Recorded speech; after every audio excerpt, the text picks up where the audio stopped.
En algún momento de la vida te has sentido que no tienes dónde acudir en busca de ayuda.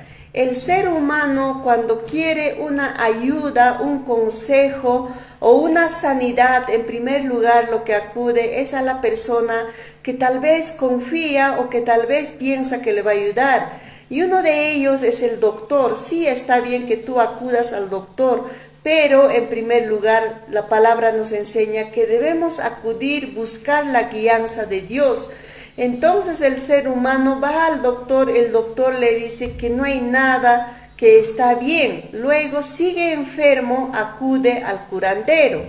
Primero se va al doctor, luego acude al curandero, el curandero también no le encontró nada y al final, ¿qué hace esta persona o este ser humano? Acude a Dios.